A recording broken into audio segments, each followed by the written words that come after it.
I'm Jordan Hatfield, and this is Faster Film Critic. Today on the show, we discuss The Order with Chase Fugel and special guest Eric Wood. The Order is a 2024 crime thriller directed by Justin Kurzel, starring Jude Law and Nicholas Hoult. This film is based on the true story of the Aryan Nation. Down with anti-Semitic, neo-Nazi, white supremacist hate groups. But no time for politics. Get in! We're going cinephilin'.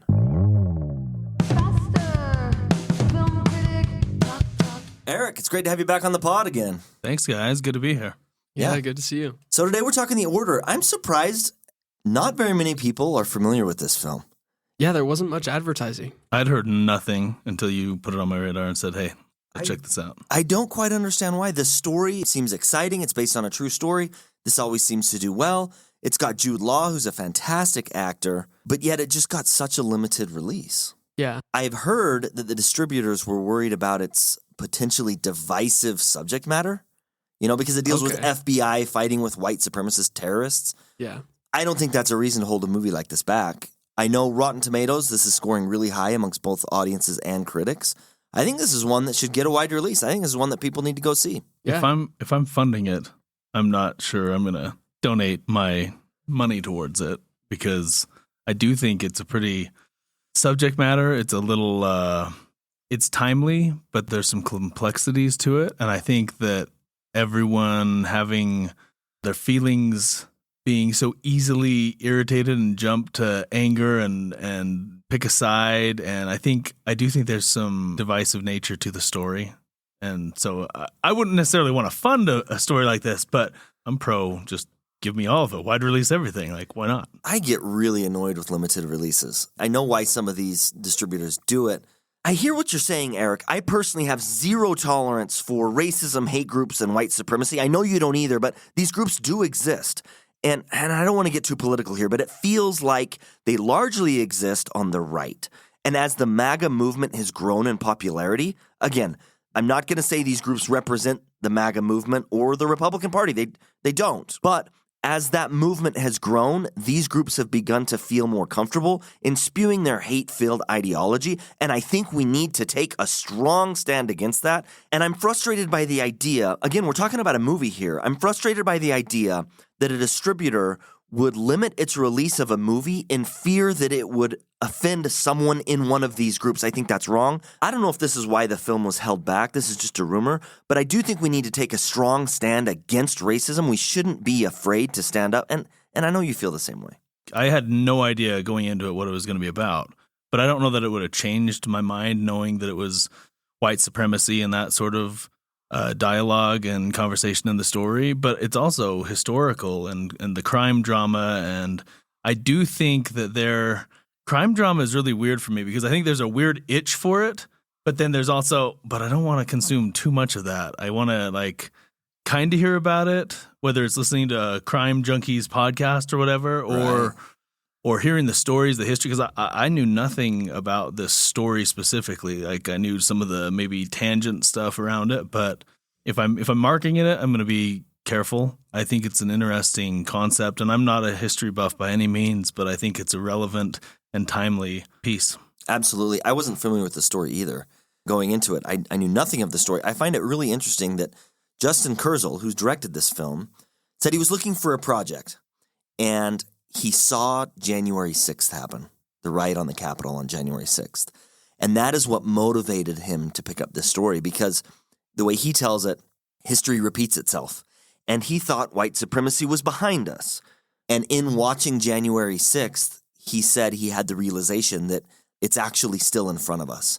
These hate groups are still out there, and they still, most of the time they're underground, but they can still come up and make themselves known and cause hideous and despicable acts. And, I think most would agree January 6th was that. And that's what motivated him to make this film. And so when you talk, Eric, about how it being timely, I agree. I think it is timely. I think it's one of the not as popular genres right now. Like I don't feel like there's a lot of these style stories, these crime thriller sort of thing that used to be really popular and is now not quite the go-to moneymaker that, Marvel and some of these other big budget takeover IP, yeah. Red one. Cash cows are, Yeah, right. It was I do think it was refreshing and a throwback and homage to a lot of those crime thrillers, though. I mean, in doing some research, it got talking about how they drew inspiration, the screenplay and director, and some of the ones that I just, in a quick Google search, was, your Chinatowns, your Dirty Harry of the 70s. It reminded me a lot of Lethal Weapon, the 80s, Witness. I felt like there was just a lot of really interesting homages to a lot of 48 Hours was another one, the kind of a different spin on it and a more contemporary spin, but very almost nostalgic to have that time period and that style of movie. This film is shot beautifully. It's a beautiful looking film. It is. And you can say, you're talking about these films, these crime films from the past, the 70s, the 80s, the 90s. This film almost looks like it was shot in the 90s. There are several aspects of this film where I felt like this feels like an old aesthetic to me. And I thought it was really cool. I thought the film was beautiful all the way through. It looked great. Yeah, I was surprised with the camera movement and cinematography was so flashy, but also understated and creative. Every shot in the car was just so surprising to me. It was like I had never seen it done that way before. So it was really interesting to watch. Like when they planned on assassinating that Jewish broadcast host. Yeah, Alan Berg. That was a sad part of the movie. It was really heavy. But he pulls into his driveway and the camera looks like it's attached to the outside of the car, maybe the rear view mirror. And as he opens up the door, the camera pans over behind the car and you see this terrorist behind the car before he gets out. It was just a really cool way to tell what was happening without much fancy camera movement or anything, and to not take away from the weight of the situation, but to just let it show. I thought it was really cool. That was an incredibly sad scene. Alan Berg was a real person. He was a real radio show host in Denver, and he was really murdered in his driveway like that. In fact, they said that he was shot so many times he was probably dead before he even hit the ground. Whoa. These terrorists just pulled up and unloaded. So, super sad. It's crazy. But you're right. As far as the cinematography is concerned, that aspect of the film was really quite captivating. And props to the people who made this film. They were able to take this fancy and entertaining technical approach to filmmaking with great lighting, great cinematography, great sound, and not sensationalize the subject matter. It still felt as heavy as it should feel. It didn't take away any of that weight, which I thought one of the things this film did great. Yeah, I really thought that one of the strengths was the cinematography work with Adam Arkapaw, the cinematographer. I know that he had worked on... He's done a lot of films for Justin Kurzel, I know. Yeah, he worked on Light of My Life in 2019, The Light Between Oceans in 2016, and then Macbeth in 2015. And I think the one that stood out to me was Light of My Life, just stylistically, some of those nature shots, some of those wide shots. He's really got a handle on bringing that scenery, bringing that nature into the story and featuring it almost as a character. I think he does that in The Light Between Oceans as well. I just really appreciated that element of the film tying so well to the storyline and almost being in a similar fashion, just being a character that you're drawn to.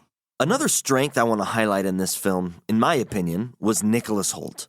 When I saw the trailer, and even when I stepped into the film and he was first presented, I was like, I don't know how this guy's going to play a villain. Yeah. He's clean cut. He seems like He's kind of a charmer. Yeah. He's kind of a charmer. Absolutely. He's charming. He's got that personality. He's very likable. And I wasn't sure how he was going to pull the villain off, but I actually thought he was fantastic. I had the exact same thought. I didn't see the trailer or anything before going into this. I didn't even look at the cast. I saw Jude Law on the poster, and that was it.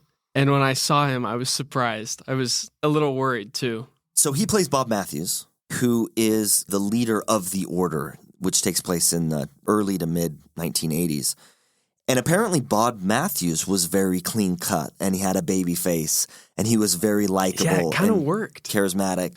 I didn't know that going into the film, but after the film, having seen that, I thought, you know what, he is actually a great cast here, and I thought he played it very well. Yeah. Bob Matthews, what a lovely day.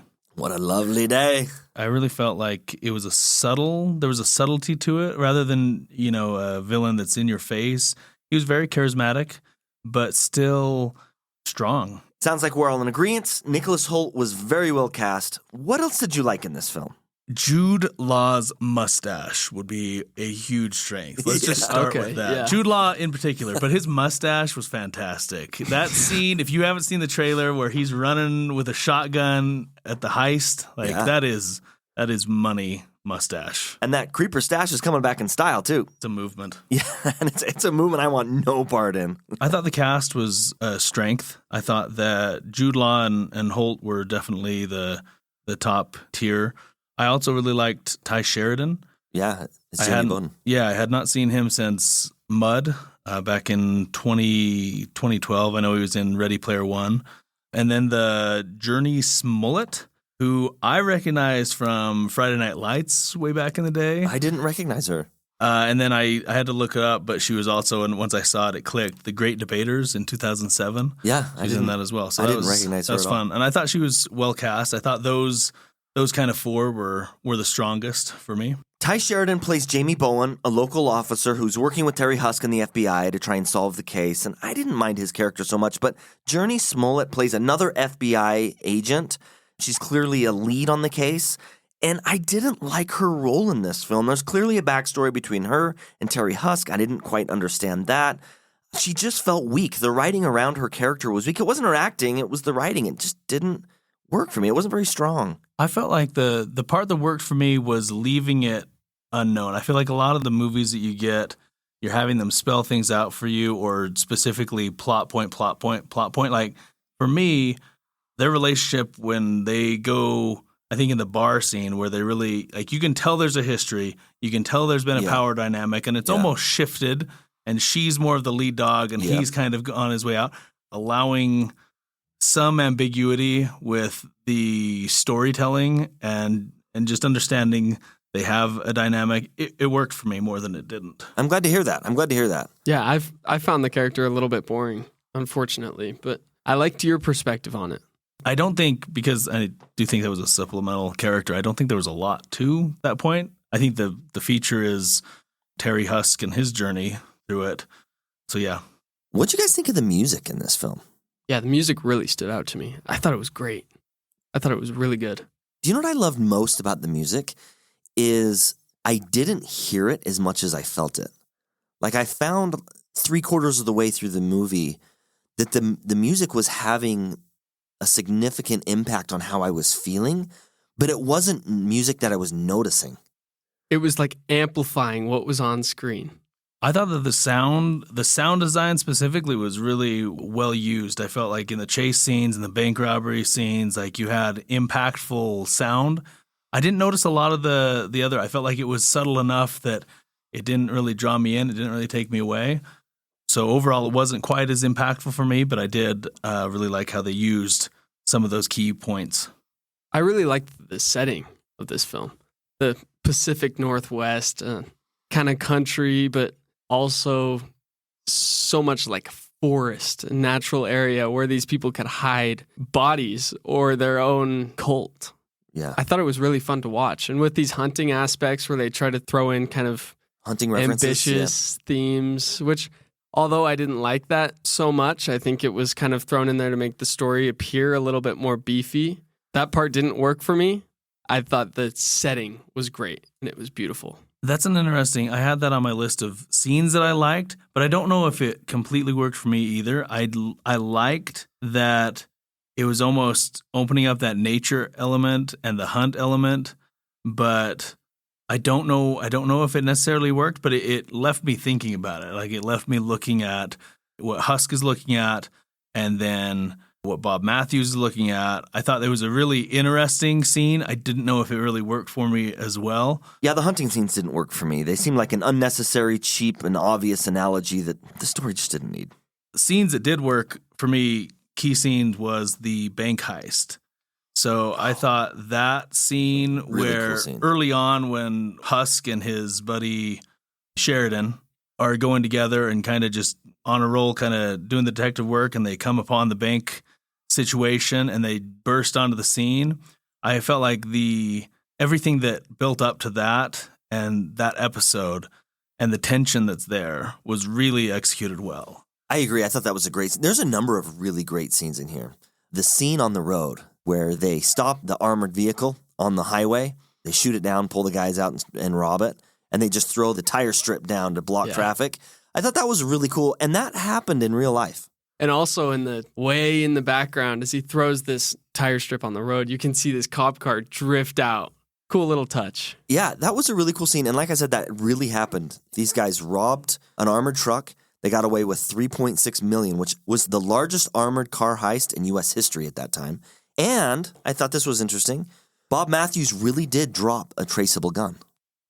So in the movie, he drops the gun on the getaway. That happened. They were able to trace the gun back to the order, and that really advanced the case. I thought that was a really interesting tidbit, but great scene. That whole scene is really cool. Yeah, the last key scene for me, with spoiler alert, would be the Jamie Bowen death scene where they're tracking him down towards the end. And I don't know that I was completely invested in Jamie Bowen's character. My interest in him had kind of maybe been more along the lines of your Smollett feelings. But I really felt connected to him when he meets his end, when they're going in there and you lose this kid that has been doing his best to help Terry along this story. When he's down and you feel the tension and you feel somewhat victimized in this situation that's going on. And then as Terry Husk, the FBI agent, when he realizes that Jamie Bowen has been shot, he's kind of stuck in this situation. Should he keep pursuing Bob Matthews or should he go help Jamie Bowen? Especially with some of the subtext before where he's trying to prove himself after that previous case that he had went wrong. There was a lot of conflict right there, and I think it worked really well. You're talking about when they were robbing the armored car outside of, I think it's a Fred Meyer, and he doesn't get out of the car? I'm talking about... And Terry Husk is pissed at him. And he's like, why didn't you get out of the car? And so now he's trying to prove himself? A long time ago. An older police case. Oh, yeah. Okay, I got you. I hear what you guys are saying. Jamie's been shot. He's down, bleeding out. You know he's going to die. It's a sad, emotional point in the film. However, they already told us this was going to happen. Terry Husk tells a story about a young female agent who he brings in, and he pushes her too hard, and she ends up being murdered.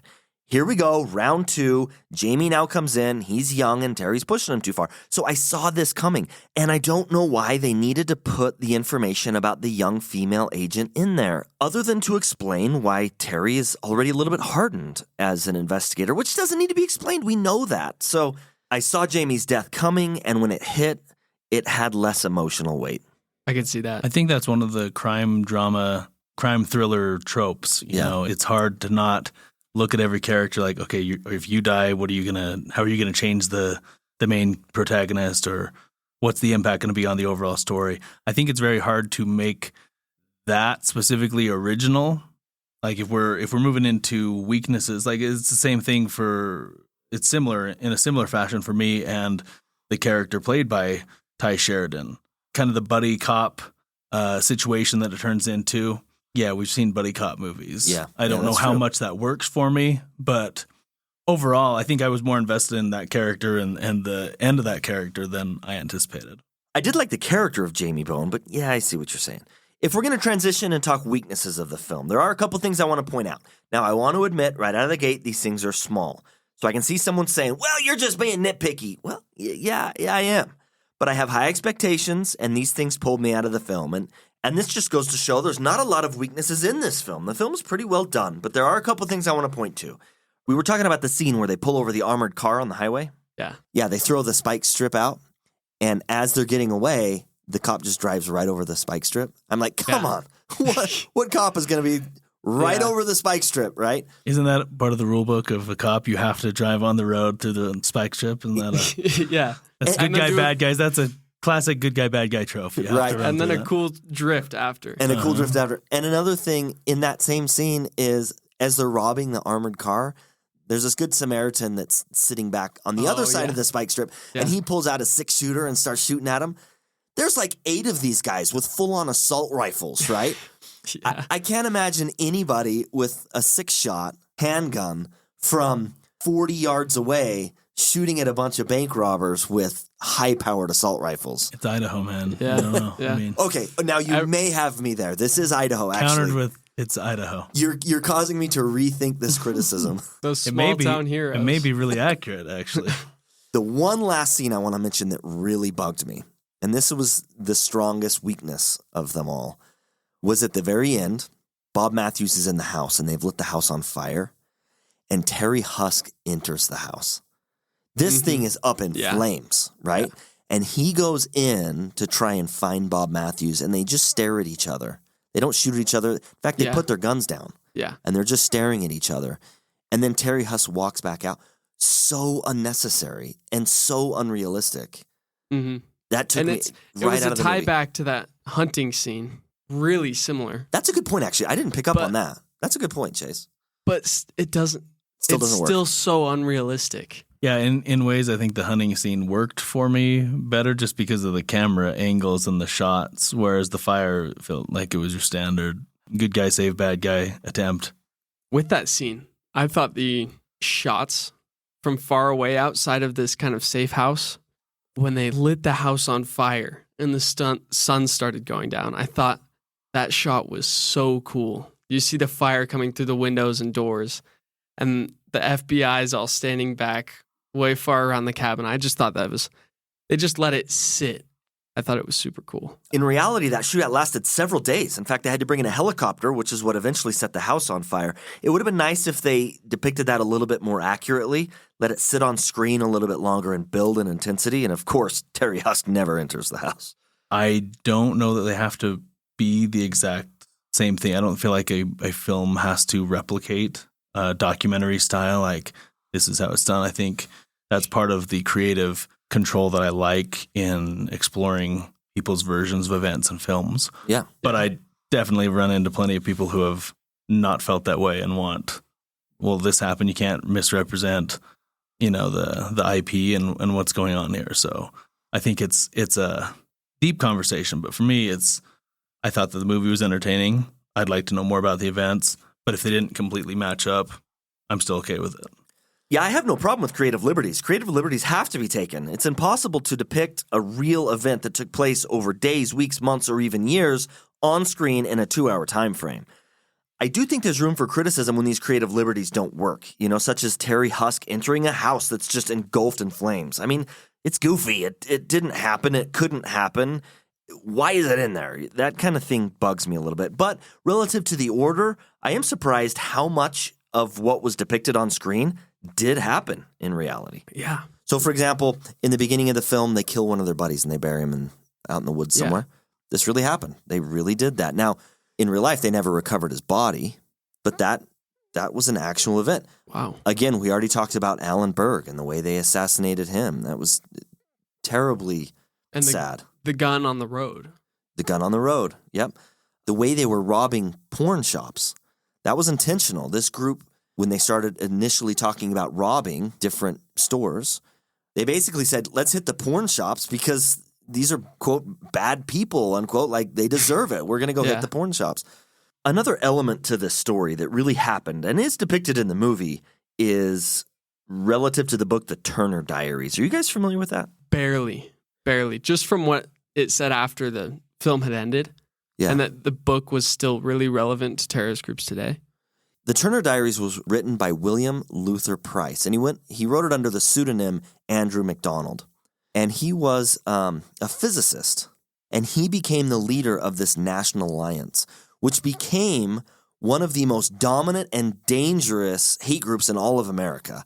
The FBI called the Turner Diaries the Bible of the racist right. Their words, not mine. But I understand it's written like a futuristic sci-fi novel. And it's about the government passing legislation to oppress the white man and take away the white man's firearms and provide financial and social benefits to different ethnic groups. So the white man organizes with the intent to overthrow the government. They plan to kill Jewish people on sight and round up black people and send them to Africa. They not only succeed, but they take it a step further. And by the end, they end up slaughtering all different ethnic groups. And the world basically becomes a white utopia. They're depicted as living in harmony and happiness with wealth and freedom. It's absolutely disgusting, but this book is real, and it has motivated multiple people to commit horrible, racist, hate-filled acts. It's been linked to the Oklahoma City bombings. It has been linked to January 6th. It has been linked to terrorist attacks in London.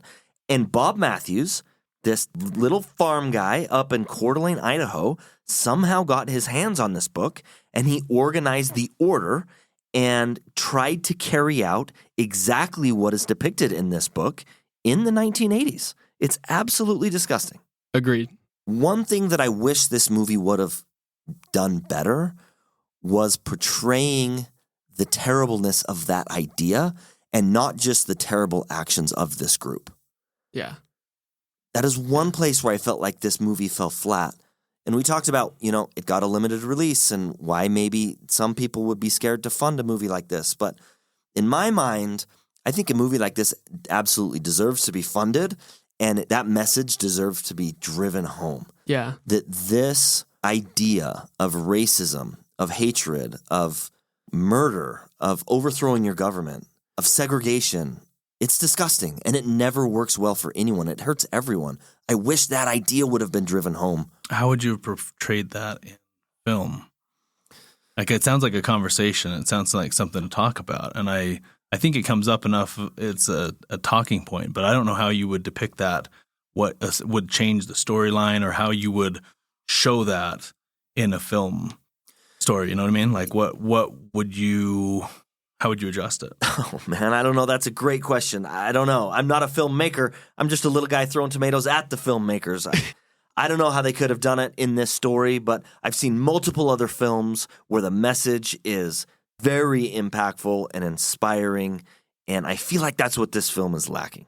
I almost think that anyone that attempted to that, you would have to focus more on what's in the book, and then that becomes more of your story.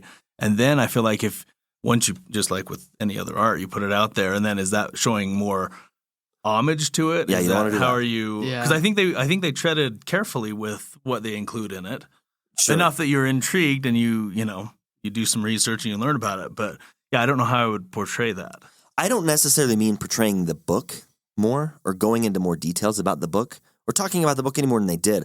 I really wanted them to drive home in a stronger, more impactful way just the terribleness of these ideas, and not just the terribleness of the actions of the order. And these ideas don't just exist in the 80s. Exactly. I wanted this film to throw an emotional punch at the evils of this ideology and not just the evils of this group in the 80s. Yeah, especially considering that this film was inspired by the ripple effects that caused the January 6th insurrection. Yeah, I think just by viewing the film, you're thinking down that path, and you're pointing more in the direction of exploration on that than previous. So I think that would be almost a pitch to make more movies in a similar vein and explore those ideas. And I hear what you're saying, Eric, that this movie was about this group, and it was about the story surrounding these events, and it isn't about the bigger picture. It just ended, and I just felt like, I just wish it hit a little stronger. I'll meet you guys in the middle. Okay. I do wish there was a little bit more there. Uh-huh. These ideologies still exist, really a lot more than we like to think today. Absolutely. But I think the film did a great job at staying true and accurate to what actually happened and keeping a pretty decent entertainment value. The film was very entertaining. I was engaged the entire time. I did enjoy this film. Coming back full circle, the film got a limited release. It's difficult for people to find this movie. It's starting to pop up more, but do you recommend that people search this film out and try and see it? I think it's definitely worth checking out. I think that it was difficult for us who, were looking for this type of film and looking for this movie in particular. It was hard for us to find it. And I think it's entertaining enough, and it's done in a lens that's pretty appealing to general audiences, I would say. I would think that most people that see this would gain something from it and enjoy it. Agreed. Well, let's go ahead and rate it then. Chase, what would you rate it? I thought there was pretty good entertainment value. I mean, there was nothing groundbreaking about this film.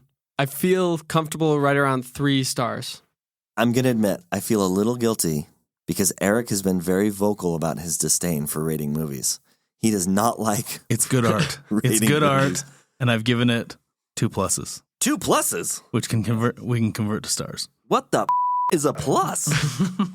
We rate films with stars here on this podcast, buddy. I don't know what 2 pluses are, but based on what you've said here and our conversation pre-recording, I get the idea that 2 pluses translates to about 3.5 stars. I know that's where you fall on it, so record it. Eric gives the order 3.5 stars. And by the way, that's exactly where I fall. 3.5. I thought the film was better than average. Yes, I pointed to weaknesses. Yes, I pointed to some things that I wish were different, but I think the film is absolutely worth your time. So check it out and let us know what you think. Hey, if you liked Jude Law in The Order, go check out The Holiday. 2006, Jude Law gives another stellar performance, directed by Nancy Meyers, a romantic comedy. It's one that we watch constantly in our family. Classic Christmas movie. Thank you for listening to Faster Film Critic, and please join us next episode when we discuss a cinematic classic, 1922 Nosferatu, directed by Frederick Wilhelm Murnau. You can also follow us on Letterboxd, Cinetrack, and Instagram. Email us at fasterfilmcritic@gmail.com. Hit us up with questions, comments, feedback, review requests, and please share this episode with your movie-loving friends.